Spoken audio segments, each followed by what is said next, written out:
Hello hi மக்களே, வாங்க எல்லாம் எப்படி இருக்கீங்க?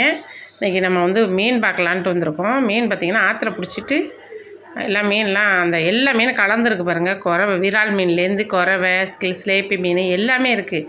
இது வந்து ஒரு மீனாக இருக்காது. நம்ம அவங்க சேத்துல பிடிக்கிறதுனால கிடைக்கிற மீனெல்லாம் பிடிச்சி வச்சுருந்தாங்க. அதை பார்த்தோன்னே எனக்கு ரொம்ப பிடிச்சிருந்துச்சு. சரி நம்ம சாப்பிட்லனாலும் ஒரு வீடியோவாவது எடுத்துக்குமேன்னு சொல்லிட்டு ஒரு வீடியோ எடுத்துக்கிட்டு வந்தேன். பார்த்திங்கன்னா பக்கத்துலேயே அடுப்பு போட்டுக்கிட்டு இருந்தாங்க. என்ன பண்ணுறீங்கன்னு கேட்டேன். அடுப்பு போடுறேன் அப்படின்னு சொன்னாங்க. எதுக்கு வெளியில் போடுறீங்க வீட்டுக்குள்ளே விட்டுட்டுன்னு கேட்டதுக்கு, நாங்கள்லாம் வெயில் நாளையில் வெளியில் தான்ப்பா வெளியே அடுப்பு போடுவோம், வெளியில் சமைச்சா தான் நல்லாயிருக்கும், நாங்கள் வீட்டுக்குள்ளே சமைச்சா ஒரு மாதிரி அனலாக இருக்கும், காற்றாட வெளியில் சமைப்போம் அப்படின்னாங்க.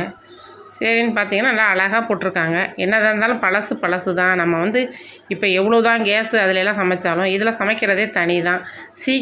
வேலை சீக்கிரம் அடுப்பில் சமைக்கிறது நம்ம கேஸில் சமைக்கிறத விட. பாருங்கள் எவ்வளோ நீட்டாக போட்டிருக்காங்கன்னு. கையால் தான் பிசைஞ்சு அவங்க வந்து கையாலே தான் எல்லாமே செய்கிறாங்க. இதை எவ்வளோ அழகாக தான் இயற்கை.